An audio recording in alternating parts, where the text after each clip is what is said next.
Hello बच्चों, कैसे हो आप सब। उम्मीद करते हैं आप सब बहुत बढ़िया होंगे। तो बच्चों, आज हम मोल अभिधारणा स्टार्ट करने जा रहे हैं और हिंदी मीडियम की एक क्लासेस है। इंग्लिश के लेक्चर मैं ऑलरेडी रिकॉर्ड कर रहा हूँ, है ना। तो हिंदी और इंग्लिश बहुत सारे बच्चों की डिमांड थी। हिंदी मीडियम वाले बच्चों को अक्सर दिक्कत आती है कि सर हिंदी में जो है वो हम नहीं कर पाते हैं। इंग्लिश में सारे लेक्चर्स अवेलेबल है लेकिन हिंदी में लेक्चर्स अवेलेबल नहीं है। तो भाई हिंदी के लेक्चर भी जो है वो अब आपके लिए अवेलेबल हो जाएंगे। तो देखो जरा कि मोल एक ऐसा टॉपिक है जो कई बार ऐसा होता है कि यार क्लास में समझ में नहीं आया, है ना। या तो हमारे प्रेजेंस ऑफ माइंड की वजह से समझ में नहीं आता है, या फिर चीज़ों को हम आपस में जोड़ नहीं पाते हैं, चीज़ों को हम जो है वो रिलेट नहीं कर पाते। और जहाँ पर रिलेट नहीं कर पाते तो वहाँ पर फिर कैलकुलेशंस वगैरह में भी दिक्कत आती है। चैप्टर बहुत ही आसान सा है। आप ये बोल सकते हो कि फिजिकल केमिस्ट्री का क ख ग गड़ है ना। कि भाई आपको अगर फिजिकल केमिस्ट्री में अच्छा स्कोर करना है तो मोल की कैलकुलेशंस तो आपको आनी ही चाहिए। और इंडिविजुअली अगर मोल की बात करें तो हर साल 1 से 2 क्वेश्चन जो पूछे जाते हैं। जैसे इस बार भी जो वो मोल में एक क्वेश्चन आया था, है ना, बहुत ही आसान सा क्वेश्चन था, वो बात अलग है। लेकिन भैया अगर हम बात करें तो हर साल जो है वो एक क्वेश्चन कम से कम जो है मोल से यहाँ से आएगा ही आएगा, ठीक है ना। तो देखो कि मोल पढ़ने के लिए भी आपको बहुत सारी चीज़ें ऐसी पढ़नी पड़ती है जो कि आपकी प्रीवियस जो कि छोटी क्लासेस का पार्ट है, जो हो सकता है आपने जो 9th-10th में पढ़ी हो, है ना।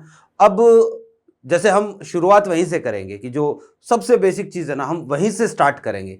मैं यहाँ पर जो ऐसा मान के चलूंगा कि आपको कुछ भी नहीं आता, एकदम जीरो से बताऊंगा मोल। क्योंकि वही होता है ना कि कई बार जो है जैसे क्लास में टीचर जब बताता है तो वो ये मान लेता है कि यार ये तो बहुत ही बेसिक सी चीज़ है, ये तो बच्चे को पता होगी, लेकिन हो सकता है आपको पता नहीं हो। और अगर आप ये वीडियो देख रहे हो तो जो इसीलिए देख रहे हो कि आपके मोल समझ में नहीं आया होगा क्लास में, या कहीं कोई कमी रह गई होगी, इसलिए आप शायद ये वीडियो देख रहे होंगे। तो चलो स्टार्ट करते हैं बिना किसी देरी के। तो बहुत ही छोटी छोटी बातें भी जो है मैं यहाँ पर आपको एक्सप्लेन करूंगा।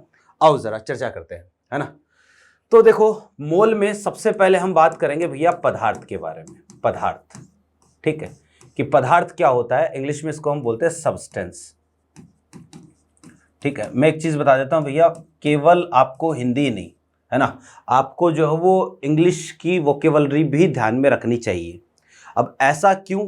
तो ऐसा इसलिए कि भैया इंग्लिश में आपको पता है कि भाई हिंदी वालों का जो पेपर आता है वो बाइलिंगुअल आता है, वो हिंदी इंग्लिश दोनों में आएगा, है ना। और कई बार जो हिंदी में कुछ ऐसी टर्म्स होती है जिनका हिंदी मतलब जो होता है ना वो क्या होता है, थोड़ा सा कॉम्प्लेक्स होता है, या हम समझ ही नहीं पाते उसको। तो इस केस में आपको इंग्लिश वाला एक बार देख लेना चाहिए। तो हिंदी इंग्लिश आपको साथ में प्रैक्टिस करनी चाहिए।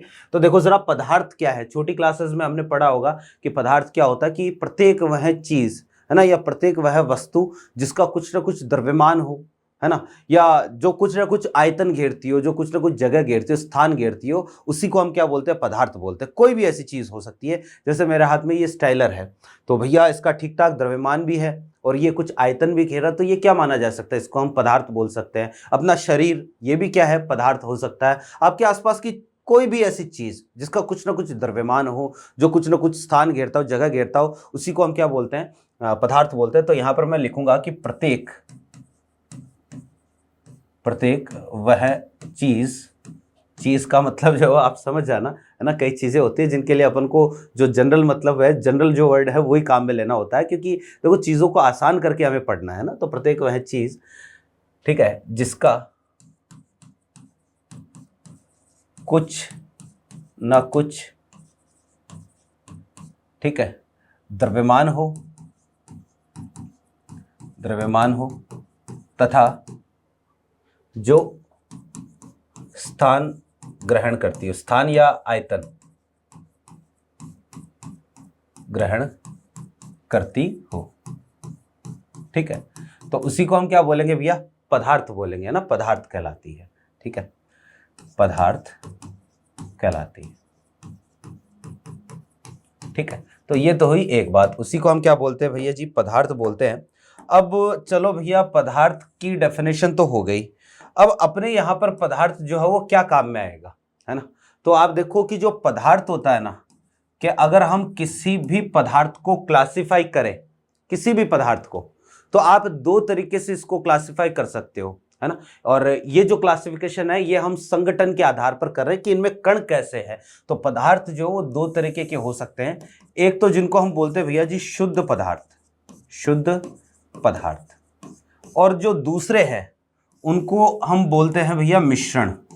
तो दो तरीके के पदार्थ हो सकते हैं, एक तो है शुद्ध पदार्थ और दूसरे क्या है, मिश्रण है। अब शुद्ध पदार्थ क्या होते हैं, तो इनमें हम बोलते हैं कि भैया इनमें केवल एक ही प्रकार के कण होंगे, इनमें केवल एक ही प्रकार के कण उपस्थित होते हैं, कण उपस्थित होते हैं। कि यार इनमें जो है ना वो केवल एक ही प्रकार के कण उपस्थित होते हैं। कहने का मतलब शुद्ध पदार्थों के जितने भी कण हैं वो सारे आपस में कैसे होते हैं, समान होते हैं, एक जैसे होते हैं। अब कण का मतलब क्या होता है ये भी अभी हम समझेंगे। दूसरी तरफ मिश्रण में हम बोलते हैं कि दो या दो से अधिक, ठीक है, शुद्ध पदार्थों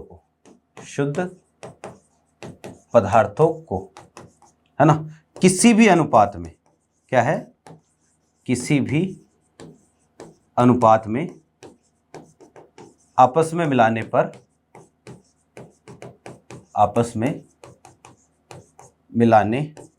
पर मिश्रण प्राप्त होता है। क्या प्राप्त होता है, मिश्रण प्राप्त होता है, ठीक है, मिश्रण प्राप्त होता है, ठीक है। कि भैया ये आपको मिश्रण की डेफिनेशन ध्यान में रखनी है कि दो या दो से ज्यादा अपने पास शुद्ध पदार्थ है, उनको किसी भी अनुपात में मिला दो तो मिश्रण बनेगा। कहने का मतलब ये कि मिश्रण का जो संगठन होता है ना वो कभी डिफाइन नहीं होता है, ठीक है ना, उसमें मिश्रण का संगठन जो है वो निश्चित नहीं होता है, ठीक है।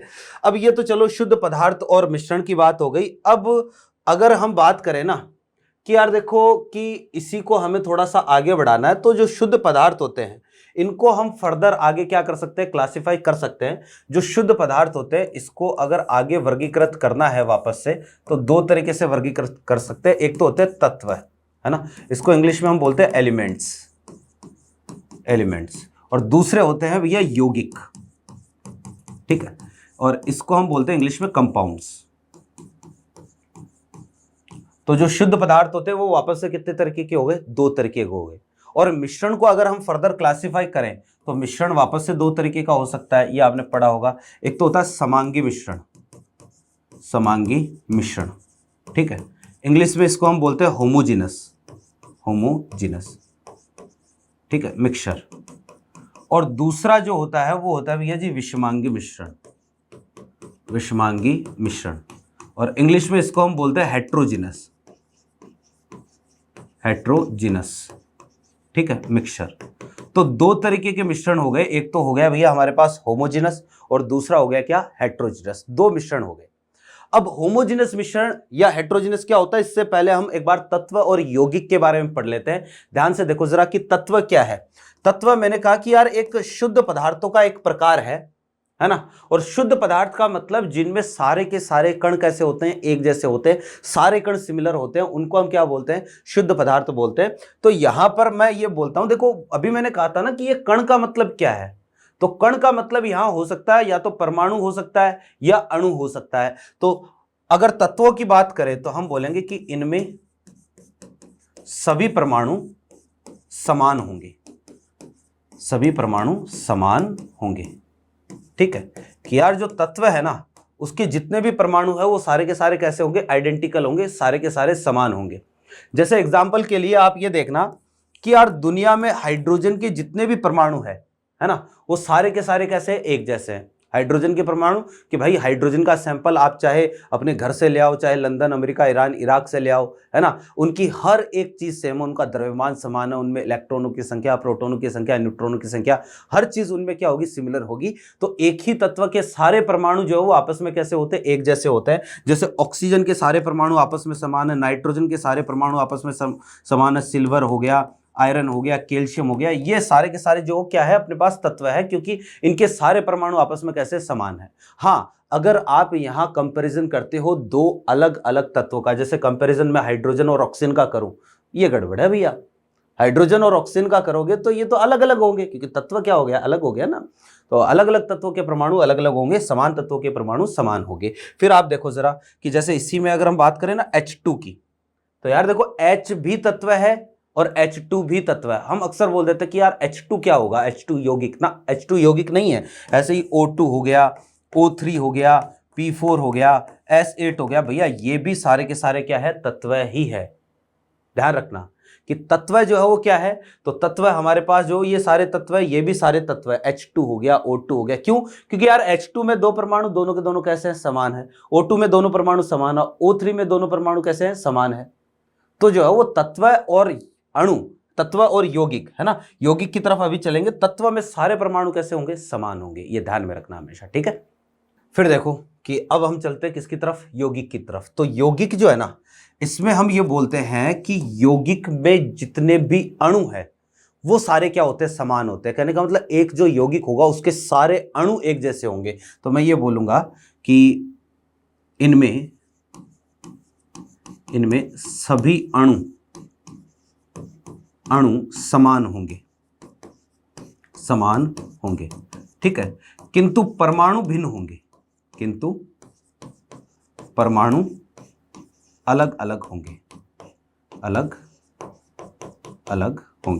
ठीक है। अब भैया ये हमारे पास कंडीशन है किसकी, यौगिक की, कि अणु जो है वो कैसे होंगे, अलग समान होंगे, लेकिन हमारे पास जो है वो परमाणु क्या होंगे, अलग अलग होंगे। अब यार ये क्या चीज है, अणु क्या है सर? अणु तो आपने बताया नहीं, बिल्कुल नहीं बताया भैया। अभी हम समझेंगे कि अणु क्या होता है ना, समझने के लिए जो है वो है यहां पर। तो अब आप ये समझो कि भाई जैसे एक एग्जांपल समझते हैं कि CO2 है। अब CO2 जो है ना वो एक यौगिक है। ध्यान रखना, यौगिक बनता है अलग अलग प्रकार के परमाणु से मिलकर, है ना, जैसे कार्बन हो गया, ऑक्सीजन हो गया, है ना। जैसे H2 है, H2 क्या है, ये भी एक यौगिक है। दुनिया में H2 के जितने भी अणु है सारे आपस में कैसे हैं, एक जैसे हैं, सारे आपस में समान है। दुनिया में CO2 के जितने भी अणु है वो सारे आपस में कैसे हैं, एक जैसे हैं। तो भैया देखो कि O3, P4, S8 ये सारे अणु नहीं है, ये सारे तत्व है। अणु जो होंगे उसमें परमाणु क्या होंगे, अलग अलग होंगे। जैसे ग्लूकोज हो गया, C6H12O6 हो गया, है ना, और भी जो है वो अमोनिया है, और बाकी जो बहुत सारे अणु, बहुत सारे यौगिक है अपने पास, है ना। तो ये यौगिक, ये तत्व है। अब भाई देखो चीज़ें बहुत ही बेसिक सी चीज़ें हैं, लेकिन वही बात है कि जैसे मोल में हम कैलकुलेशन करेंगे, आपको बोल दिया कि यौगिक में कुल अणु ज्ञात करो, कुल परमाणु ज्ञात करो। अब हमें पता ही नहीं है अणु क्या है, परमाणु क्या है, तो हम कैसे करेंगे, फिर दिक्कत आएगी ना। तो बस वही बात है, इसीलिए जो है ये बेसिक टॉपिक है, लेकिन आपको जो है ये समझना चाहिए। फिर चलते हैं भैया समांगी मिश्रण की तरफ। अब देखो समांगी मिश्रण क्या होता है, तो समांगी मिश्रण को हम समझने का प्रयास करते हैं कि मान लो हमारे पास एक गिलास पानी है, ये जो है वो हमने एक गिलास लिया और इसमें जो हमने क्या है, पानी ले रखा है। अब यार इस पानी में हमने जो वो मान लो 2 चम्मच मिला दी चीनी, ठीक है। थोड़ा सा जो वो मैंने नमक मिला दिया, और फिर एक जो इसमें नींबू निचोड़ दिया, ठीक है। मुझे बताओ क्या बन गई, शिकंजी बन गई, है ना। तो ये है भैया अपनी शिकंजी बना दी।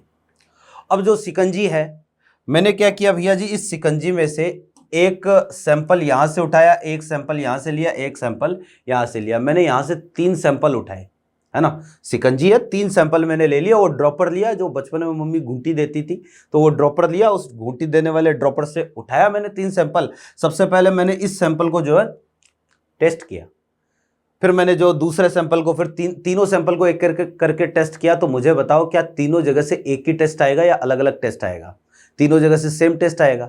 और तीनों जगह से सेम टेस्ट आएगा तो इसका मतलब यह है कि जो कंपोजिशन, जो रासायनिक संगठन इस वाले सैंपल का है वही रासायनिक संगठन इस सैंपल का है, और वही इस सैंपल का है। तीनों का रासायनिक संगठन कैसा है, एक जैसा है ना। कि मैं कहता हूं कि मान लो इसमें जो वो 98% जो है वो हो गया वाटर, मान लो इसमें जो वो 1% हो गई शुगर, चीनी हो गई, आधा % जो है वो इसमें हो गया मान लो नमक हो गया, और बाकी जो % बच गया आधा % वो इसमें नींबू हो गया, है ना।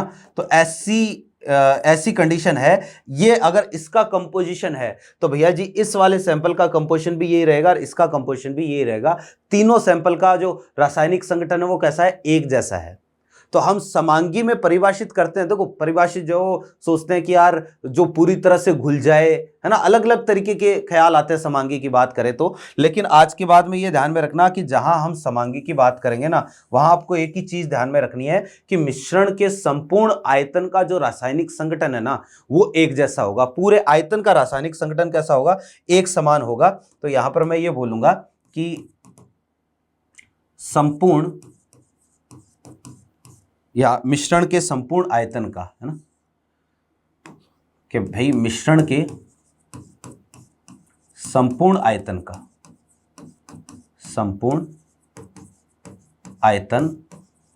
का जो रासायनिक संगठन एक समान होगा, है ना, कि पूरे का जो है वो केमिकल कंपोजिशन कैसा होगा, सेम होगा। उसको हम क्या बोलते हैं, समांगी बोलते हैं। दूसरी तरफ अगर विषमांगी की बात करें तो आप समझो वही हमने जो पानी का गिलास लिया और पानी के गिलास में इस बार मैंने रेत मिला दी, दो भरे और रेत को नाक दी एक में, है। तो अब जो रेत के पार्टिकल होंगे, जो बहुत भारी पार्टिकल होंगे, वो तो कहाँ सेटल डाउन हो जाएंगे, वो तो नीचे जमा हो जाएंगे, ठीक है। रेत के जो हल्के पार्टिकल है थोड़े बहुत वो बीच में रहेंगे, और जो रेत के जो है वो बहुत ज़्यादा हल्के पार्टिकल है वो कहाँ रहेंगे, सरफेस पर रहेंगे, है ना। इस तरीके से जो है वो अपने पास जो है वो 3 लेयर बन जाएगी। और अब अगर मैं यहाँ से जो है वो सैंपल चूज करता हूँ, मान लो एक सैंपल मैंने यहाँ से लिया, एक यहाँ से लिया, एक यहाँ से लिया, मैंने यहाँ से 3 सैंपल लिए। तो अब मुझे बताओ कि 3 सैंपल लिए तो अब तीनों जगह का जो संगठन है वो एक जैसा रहेगा या अलग अलग रहेगा। अब अलग अलग रहेगा ना, कि भाई जो नीचे वाला सैंपल है इसमें रेत का अमाउंट सबसे ज्यादा रहेगा, और जो बीच वाले सैंपल में रेत का अमाउंट थोड़ा कम हो जाएगा, और ऊपर वाले में रेत का अमाउंट सबसे कम रहेगा। तो ये कंडीशन आएगी। तो कहने का मतलब पूरे मिश्रण का जो रासायनिक संगठन है ना वो कैसा आ गया, वो अलग अलग आ गया। और ऐसी कंडीशन जब आती है तो उसको हम क्या बोलेंगे, विषमांगी मिश्रण बोलेंगे। तो यहां पर भैया जी कंडीशन ऐसी है, यहां पर मैं लिखूंगा यदि संपूर्ण मिश्रण का रासायनिक संगठन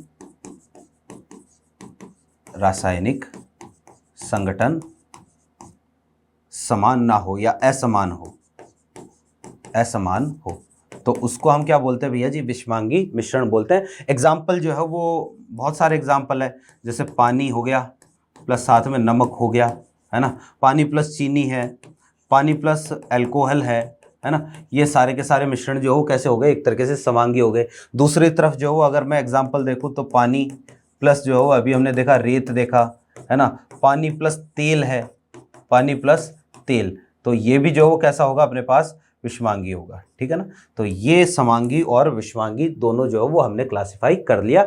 जरूरी चीज है कि अगर आपको मोल पढ़ना है, एकदम जीरो से पढ़ना है, तो ये सारी चीजें क्या है, बहुत ही जरूरी है। थोड़ा सा हम आगे बढ़ते हैं। अभी हमने बात करी थी भैया जी किसकी, अणु की। तो अब देखो कि हम अणु की बात कर लेते हैं। अणु क्या होता है, मॉलिक्यूल क्या होता है। अब ये समझना कि नेक्स्ट जो पॉइंट है ना अपने पास वो है मॉलिक्यूल। हिंदी में जो है वो हम इसको क्या बोलेंगे, अणु बोलेंगे। तो अणु या फिर मॉलिक्यूल जो है वो हम किसको बोलते हैं।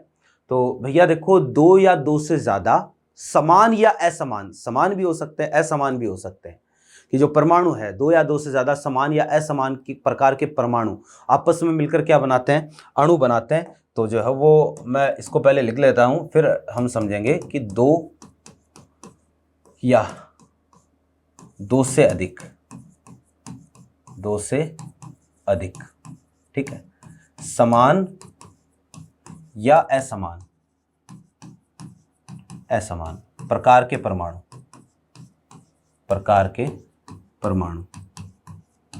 ठीक है, आपस में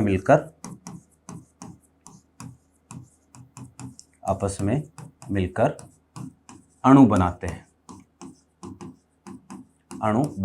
है ना, कि भाई परमाणुओं से मिलकर क्या बनते हैं, अणु बनते हैं। और अगर आप फर्दर अणु को क्लासिफाई करो तो भैया अब अणु दो तरीके के हो गए। एक तो जिसको हम बोलते हैं भैया तत्वों के अणु,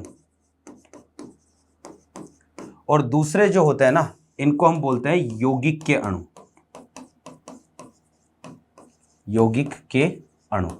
तो दो तरीके के हो गए हमारे पास अणु, एक तो होते हैं तत्वों के अणु और दूसरे होते हैं क्या, यौगिक के अणु। अगर आप तत्वों के अणु देखोगे तो यहां पर मैं बोलूंगा कि यदि समान प्रकार के परमाणु आपस में जुड़ रहे हैं ना तो तत्वों के अणु बनते हैं। तो तत्व का अणु बनाने के लिए परमाणु कैसे होने चाहिए, समान होने चाहिए। तो यहां पर मैं लिखूंगा कि समान प्रकार के परमाणु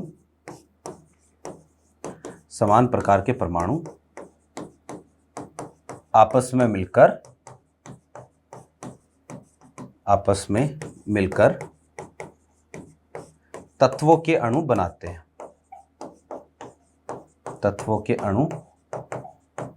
हैं, ठीक है ना, कि भैया एक जैसे परमाणु जो है वो आपस में मिलेंगे तो क्या बनेंगे, तत्वों के अणु बनेंगे। और दूसरी तरफ अगर हम यौगिक के अणु की बात करेंगे तो यहाँ पर अलग अलग प्रकार के परमाणु आपस में मिलेंगे तो क्या बनेंगे, यौगिक के अणु, है ना। तो यहाँ पर मैं लिख देता हूँ अलग अलग प्रकार के परमाणु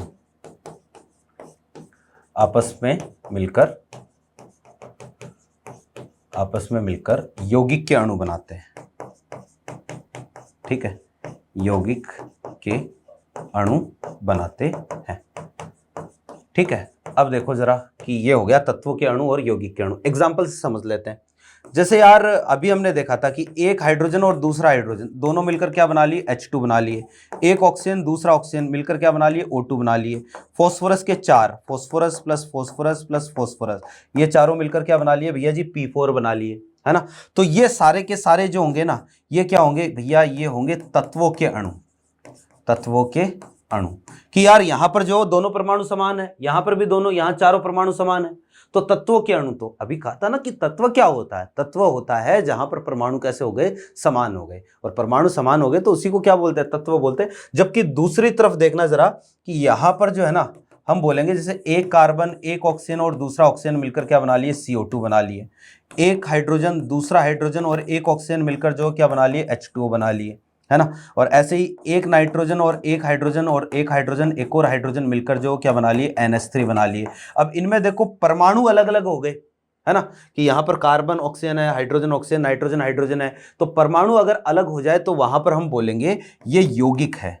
और ये सारे के सारे क्या है, यौगिक के अणु है। ये सारे के सारे हो गए भैया यौगिक के अणु।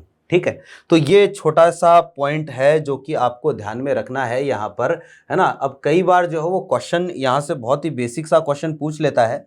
जैसे कि जो वो एक क्वेश्चन की बात अगर हम करें यहाँ पर, है ना, तो क्वेश्चन ऐसा है, जैसे मैंने आपको पूछ लिया भैया S8 को निम्न प्रकार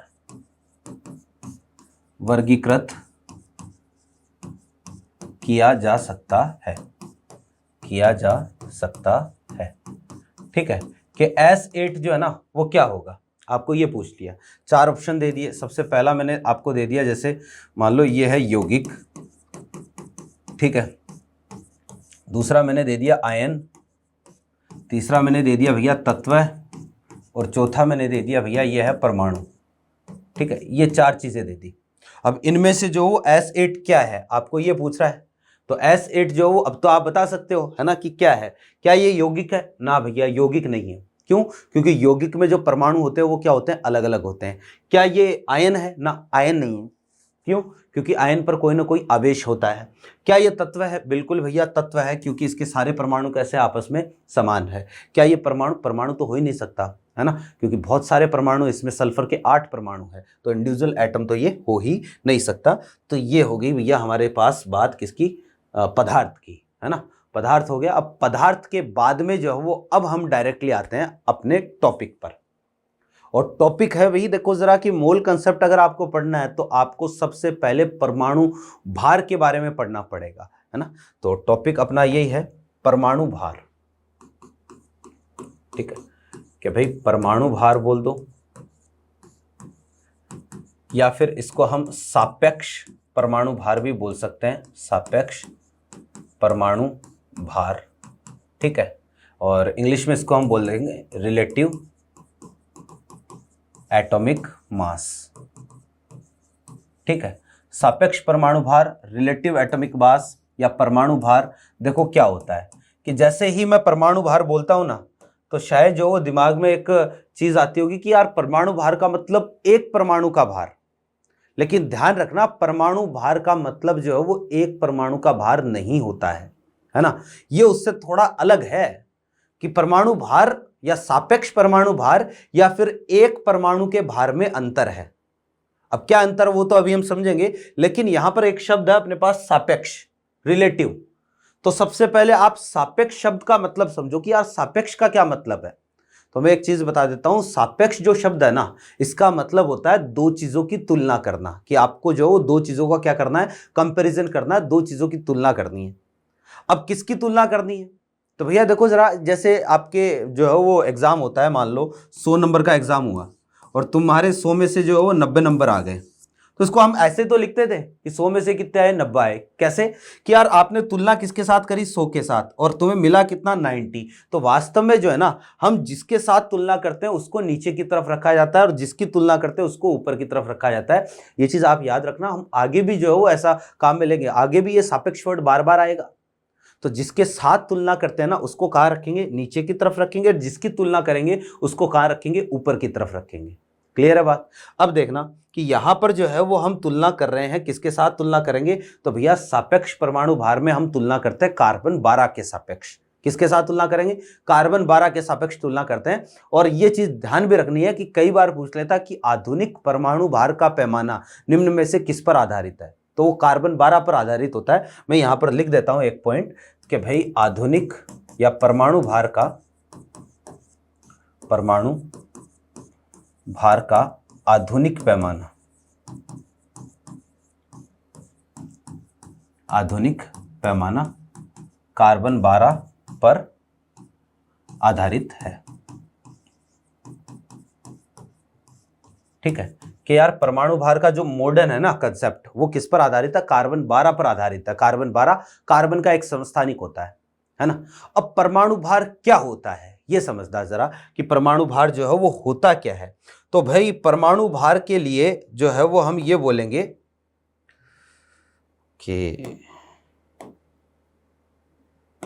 ठीक है, हाँ, तो परमाणु भार के लिए जो है ना वो हम ये बोलते हैं, ठीक, कि जैसे मान लो एक एग्जांपल लेते हैं कि ऑक्सीजन का परमाणु भार जो है ना वो अपने पास है 16।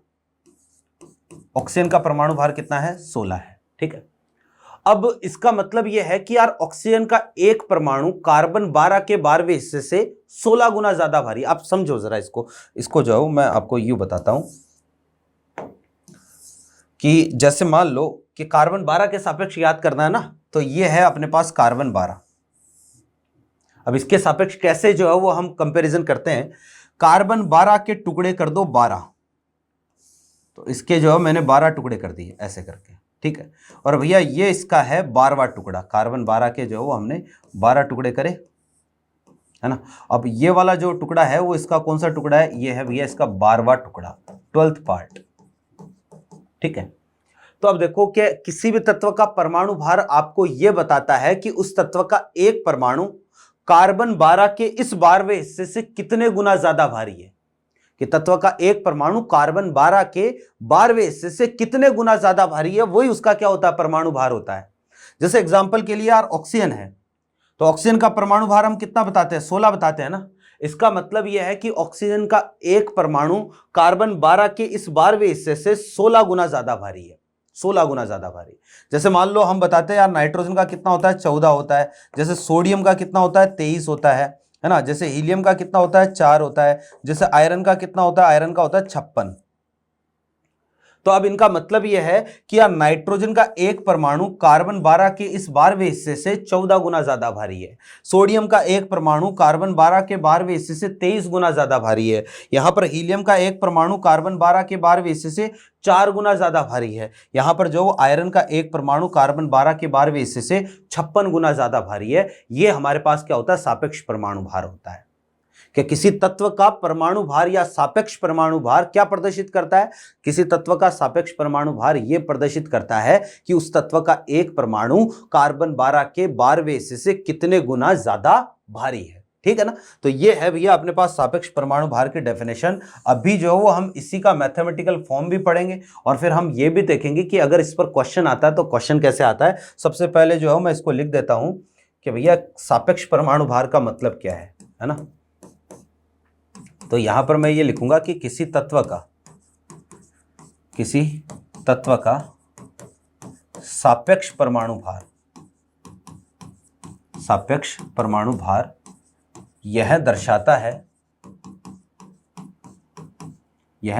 है कि उस तत्व का एक परमाणु, उस तत्व का एक परमाणु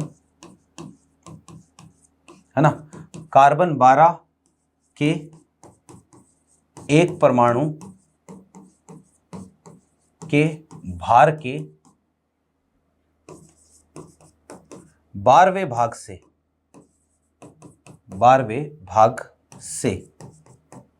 कितने गुना अधिक भारी है। ठीक है, कितने गुना अधिक भारी है, यही जो है वो क्या है अपने पास सापेक्ष परमाणु भार की डेफिनेशन है कि किसी तत्व का एक परमाणु कार्बन 12 के इस 12वें भाग से जो कितने गुना ज़्यादा हेवी है। ठीक है, अब देखो ज़रा कि जैसे इसी पर एक एग्जाम्पल हम देख लेते हैं। ठीक है, तो हमारे पास जो है वो इसी पर एक एग्जाम्पल लेते हैं। जैसे ऑक्सीजन की बात करें ना एग्जाम्पल के लिए, कि ऑक्सीजन का सापेक्ष परमाणु भार 16 है। ठीक है, ऑक्सीजन का सापेक्ष परमाणु भार कितना है? 16 है। तो अब इसका मतलब क्या होगा? अर्थात ऑक्सीजन का एक परमाणु कार्बन 12 के एक परमाणु के भार के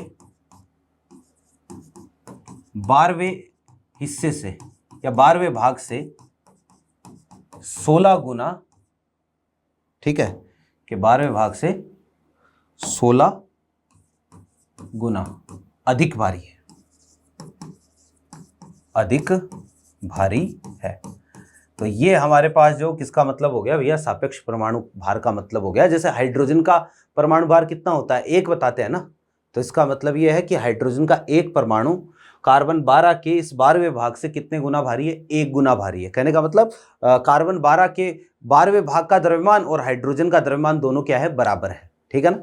अब इसी चीज को अगर हम मैथमेटिकली लिखना चाहें तो यार देखो, इसको अगर गणितीय रूप से लिखोगे तो कैसे लिखोगे? तो सापेक्ष परमाणु भार, देखना जरा, सापेक्ष परमाणु भार है ना, अभी हमने बोला था रिलेटिव एटॉमिक मास। ठीक है, तो मैंने कहा कि यार जिसके साथ तुलना करते हैं उसको हमेशा आपको कहाँ रखना है? नीचे की तरफ रखना है। जिसके साथ तुलना करते हैं उसको नीचे की तरफ रखो, और जिसकी तुलना करते हैं उसको कहाँ रखो? ऊपर की तरफ रखो। तो हम यहां तुलना कर रहे हैं कार्बन 12 के 12वें हिस्से के साथ, यानी कार्बन 12 का एक परमाणु का द्रव्यमान और उसके टुकड़े कर दो कितने? 12। तो नीचे तो हमारे पास आएगा कार्बन 12 के एक परमाणु का भार, और इसका कौन सा हिस्सा करना है भैया? इसका हिस्सा करना है हमें 12, है ना। तो इसको 12 से हमने क्या कर दिया? डिवाइड कर दिया। और क्या कंपैरिजन कर रहे हैं कि किसी तत्व का एक परमाणु इससे कितने गुना ज्यादा भारी है। तो ऊपर हमारे पास आएगा क्या? तत्व के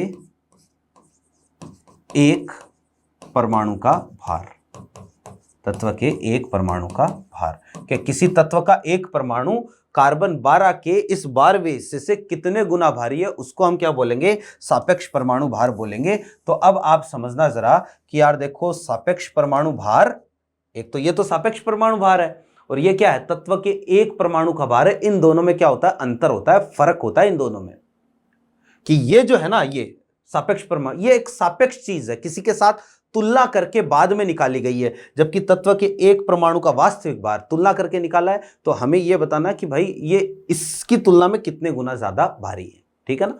तो ये है। अब इस पर देखो क्वेश्चन कैसे आता है। आप यहां पर एक चीज देखना कि जैसे ये हमारे पास फॉर्मूला आ गया, अब हमें यह समझना कि इस पर क्वेश्चन कैसे आता है। तो आप देखो कि कार्बन 12 के एक परमाणु का भार है ना। कई बार क्वेश्चन में क्या करेगा कि इस 1/12 को चेंज कर देगा। 1/12 को चेंज करने का मतलब यह है कि भैया यहां पर कभी 1/9 कर देगा, 1/15 कर देगा, 1/18 कर देगा, और आपको पूछ लेगा कि नया सापेक्ष भार कितना होगा। तो मैं एक चीज बता देता हूं, इसको हम बोलते हैं स्केल। जो 1/, कौन से भाग के साथ आप तुलना कर रहे हो उसको हम पैमाना बोलते हैं, स्केल बोलते हैं। कि आप कार्बन 12 के जिस हिस्से के साथ तुलना कर रहे हो वही क्या है? पैमाना है, स्केल है अपने पास।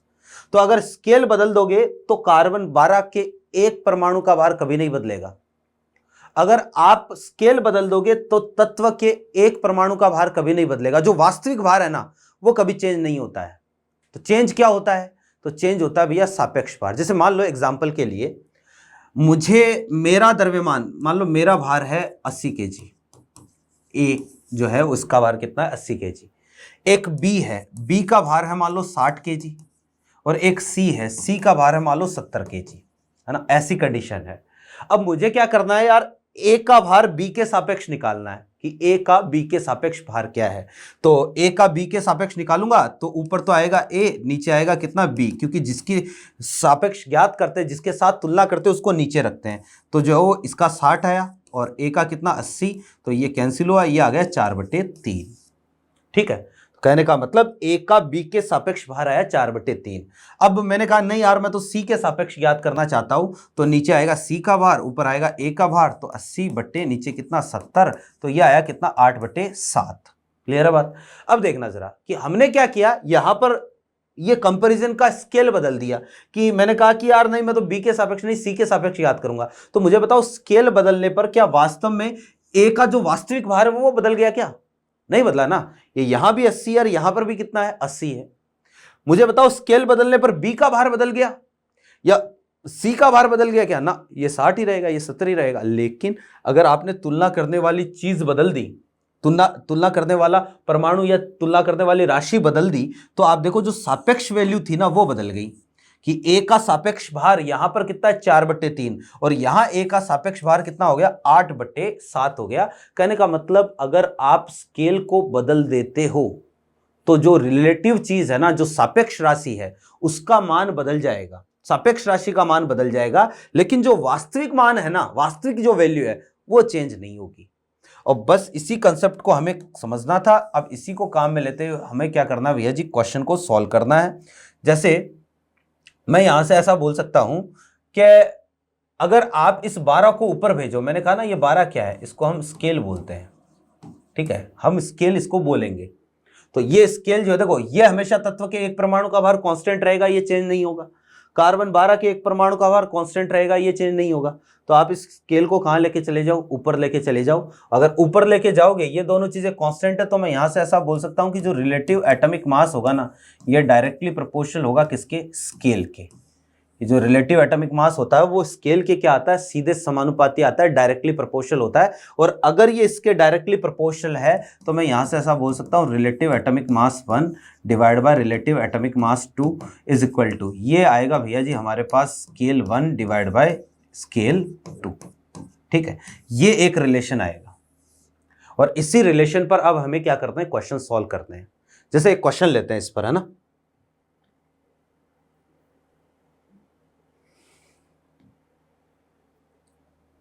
देखो जी, कि क्वेश्चन ऐसा है कि यदि परमाणु भार का मापन कार्बन 12 के, है ना, और यहां पर आपको दे दिया 1/90 भाग द्वारा किया जाए, ठीक है। तो कार्बन 12 का जो है ना, आपने जो 1/90 भाग से आपने परमाणु भार का मापन कर रहे हो, इसका मतलब स्केल कितना लेना है, 9 लेना है। पहले 1/12 भाग से तुलना कर रहे थे ना, कहने ओवरऑल 12 के साथ तुलना कर रहे थे, तो स्केल आपने 12 पकड़ा। इस बार आपको कितना स्केल लेना है, 9 लेना है। तुलना 12वें भाग द्वारा किया जाए तो कैल्शियम का नया परमाणु भार क्या होगा। ठीक है, तो कैल्शियम का आपको जो नया परमाणु भार पूछ रहा है कि भैया अगर हम ऐसा करते हैं तो कैल्शियम का नया परमाणु भार क्या होगा।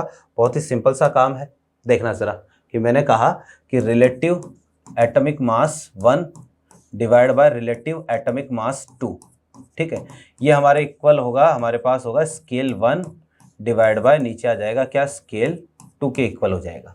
ठीक, अब देखो स्केल 1, पहले तो रिलेटिव एटॉमिक मास 1, ये मान लो ये एक्चुअल जो है वो हमारे पास एटॉमिक मास है। कैल्शियम का एक्चुअल एटॉमिक मास कितना होता है, 40 होता है।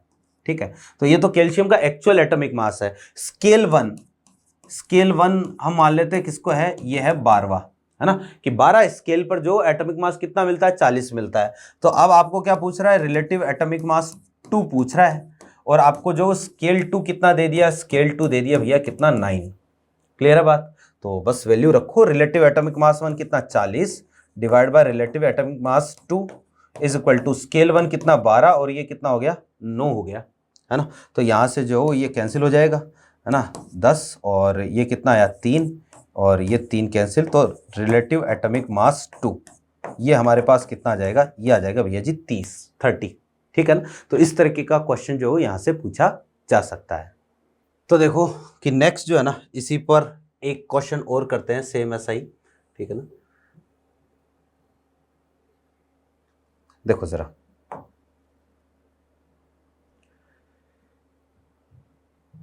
कि भैया क्वेश्चन ये है कि आपको ये दे दिया कि जैसे कि यदि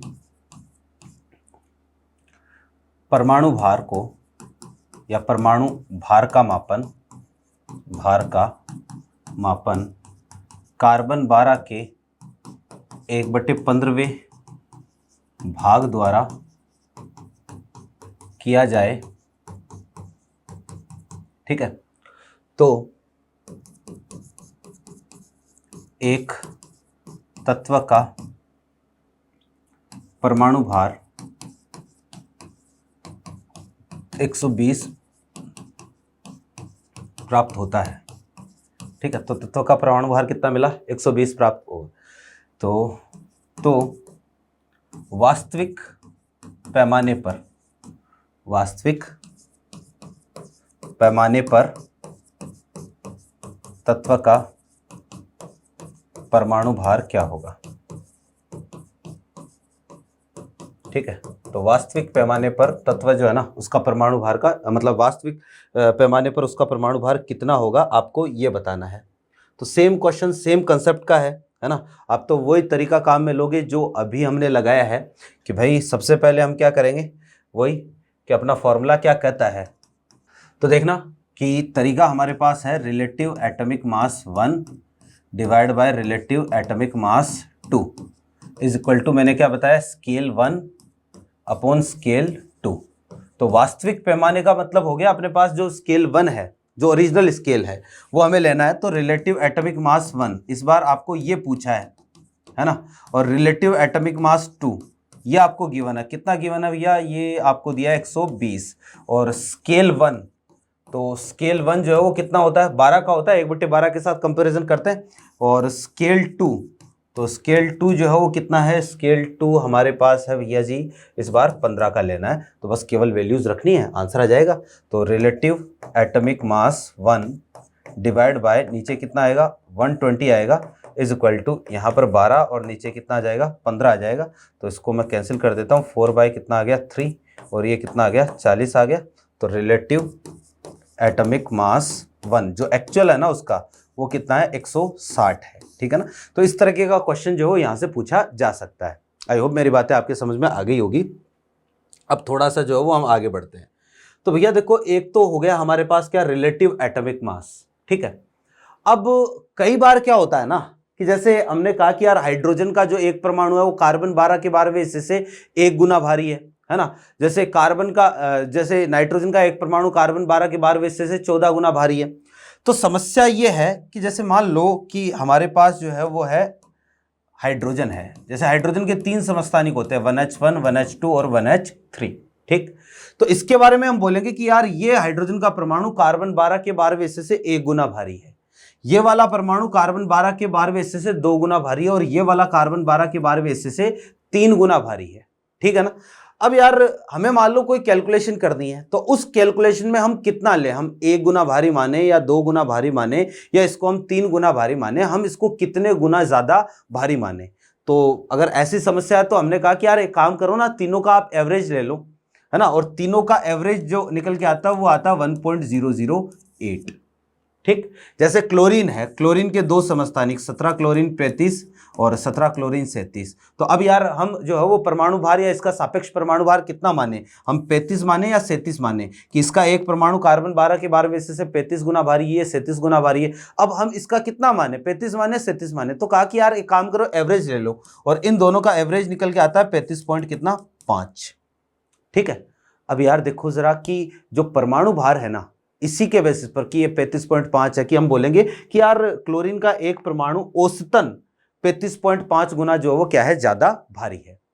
तो अब आप इसको ये समझना, अगला जो टॉपिक है ना अपना, वो इसी से रिलेटेड है, और टॉपिक है औसत परमाणु भार। ठीक है ना, टॉपिक अपना है औसत परमाणु भार। तो औसत परमाणु भार, ठीक है, और इसको हम बोलते हैं एवरेज एटॉमिक मास। ठीक है, अब औसत परमाणु भार या एवरेज एटॉमिक मास जो है वो ये क्या होता है, हमें तो ये इसी को समझना है। तो आप समझना कि औसत परमाणु भार हम किसको बोलते हैं और कब काम में लेते हैं। तो हम यहाँ पर ये बोलेंगे कि जब एक ही तत्व के, कोई तत्व मान लो उसकी प्रकृति में एक से ज्यादा समस्थानिक है, उस केस में हमें इसकी जरूरत पड़ती है। तो मैं ये लिखूंगा कि जब, या इसको मैं यूं भी बोल सकता हूं कि किसी तत्व के प्रकृति में उपस्थित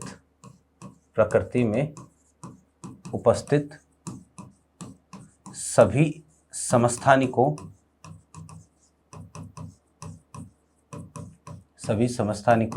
की द्रव्यमान संख्याओं का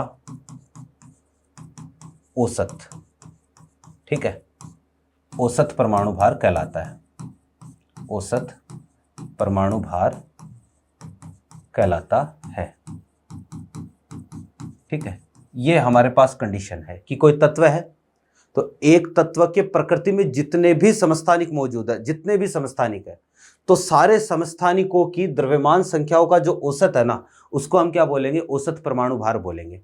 एक चीज, एक तो यार हमारे पास द्रव्यमान संख्या होती है, एक परमाणु भार होता है। भैया इन दोनों में अंतर होता है। अंतर क्या होता है ये समझना कि जैसे 1H1 है, एक 1H2 है, एक 1H3 है। मैंने कहा कि यार इसमें प्रोटॉन कितने हैं, इसमें प्रोटॉन है एक, इसमें न्यूट्रॉन कितने हैं, तो न्यूट्रॉन निकालने के लिए ऊपर वाले में से नीचे वाली माइनस कर दो, कितना है 0। जैसे 1H2 है, इसमें प्रोटॉन कितने हैं एक, इसमें न्यूट्रॉन कितने हैं, इसमें न्यूट्रॉन भी कितने आएंगे, एक आएंगे। इसमें प्रोटॉन कितने हैं एक, इसमें न्यूट्रॉन कितने आएंगे, 2 आएंगे। जैसे मेरे पास जो है वो 11 सोडियम 23 है, अगर यहाँ पर प्रोटॉन देखें तो प्रोटॉन कितने हैं 11, न्यूट्रॉन कितने आएंगे, न्यूट्रॉन आएंगे भैया 12, है ना। लेकिन अब मैंने पूछा कि यार क्लोरीन के केस में कितना होता है, तो क्लोरीन के केस में हम जनरली बताते हैं कि सर 35.5 होता है। तो अगर यहां पर प्रोटॉन देखोगे तो कितना 17, और न्यूट्रॉन जो है वो आप देखोगे तो कितना आएगा 18.5। कि यार number of proton, number of electron, number of neutron, ये कभी भी आधा पूर्ण पाव पॉसिबल नहीं है। 18.5 न्यूट्रॉन किए जा रहे हो, ये तो गलत है। 18.5 न्यूट्रॉन थोड़ी ना हो सकते हैं, संभव नहीं है ये तो भैया ये 35.5 जो है ना, वास्तव में इसका द्रव्यमान संख्या नहीं है, ये इसका औसत परमाणु भार है। कि औसत परमाणु भार क्या होता है कि जितने भी, देखो क्लोरीन के अभी मैंने कहा था 2 समस्थानिक होते हैं, 17 क्लोरीन 35 और 17 क्लोरीन 37, ये 2 समस्थानिक होते हैं। तो यहां पर देखो आप, प्रोटॉन कितने हैं 17 और न्यूट्रॉन कितने हो गए 18। यहां पर प्रोटॉन कितने हो गए 17 और न्यूट्रॉन कितने हो गए 19 हो गए। तो यहां पर जो है वो हम बात करेंगे ना, यहां भैया आप ध्यान से देखो तो आपको जो वो सारी चीजें मिल जाएगी कि यहां प्रोटॉन न्यूट्रॉन जो क्या है, 19 ने 20 है ये ना, यहां पर प्रोटॉन न्यूट्रॉन जो भिन्नात्मक नहीं आ रहे। ये तो जो क्या है द्रव्यमान संख्या है, ये 35.5 जो वो औसत परमाणु भार होता है। तो दोनों में अंतर होता है, परमाणु भार, औसत परमाणु भार और द्रव्यमान संख्या, इनमें अंतर होता है। अंतर यह है कि औसत परमाणु भार जितनी भी द्रव्यमान संख्याएं हैं उस तत्व की प्रकृति में, या जितने भी समस्थानिकों, उन सब समस्थानिकों की द्रव्यमान संख्याओं का औसत होता है। और जबकि द्रव्यमान संख्या होती है प्रोटॉन प्लस न्यूट्रॉनों का योग। तो द्रव्यमान संख्या, क्योंकि प्रोटॉन प्लस न्यूट्रॉनों का योग है, द्रव्यमान संख्या कभी भिन्नात्मक नहीं आएगी। जबकि परमाणु भार जो है वो क्या आ सकता है, भिन्नात्मक आ सकता है, क्योंकि ये औसत होता है। अब हमें ये समझना है कि ये एवरेज जो है वो हम कैसे निकालें, कि इस एवरेज को जो है वो हम कैसे ज्ञात कर सकते हैं। मैंने कहा ना औसत परमाणु भार, तो इस एवरेज को निकालने का एक फॉर्मूला है, M average is equal to, ये होता है भैया m1x1 प्लस m2 x2, और ये आगे से आगे चलता जाएगा, डिवाइड कर दो इसको किससे, x1 प्लस x2। ठीक है, तो ये हमारे पास क्या होता है, एम एवरेज निकालने का एक तरीका होता है, जहां पर कौन सी चीज क्या है, तो भैया m1 m2 ये जो होते हैं ना, ये तो होती है समस्थानिकों की द्रव्यमान संख्याएं, ठीक है। और जो x1 x2 है, x1 x2 ये हमारे पास होती है समस्थानिकों की प्रकृति में पाए जाने की प्रतिशतता, प्रकृति में पाए जाने की प्रतिशतता। ठीक है, तो ये हमारे पास दो चीजें हैं। ठीक, अब प्रकृति में पाए जाने की प्रतिशतता का मतलब है नेचर में वो कितना परसेंट मिल सकता है, कि भाई नेचर में अगर आप उसको ढूंढे जाओ तो किस परसेंटेज में आपको जो है वो चीज मिल सकती है, उसको बोलते हैं प्रकृति में पाए जाने की प्रतिशतता। जैसे इसको एक क्वेश्चन से हम समझते हैं कि क्वेश्चन अगर आएगा तो क्वेश्चन कैसा आ सकता है। तो आप ये समझना, मैंने ये बोला कि यदि एक तत्व ए के दो समस्थानिक A20 तथा A22 प्रकृति में उपस्थित है। ठीक है, ये इस तत्व के दो समस्थानिक है, एक तो A20 है, एक दूसरा है A22। ठीक है, यदि A20 के प्रकृति में पाए जाने की प्रतिशतता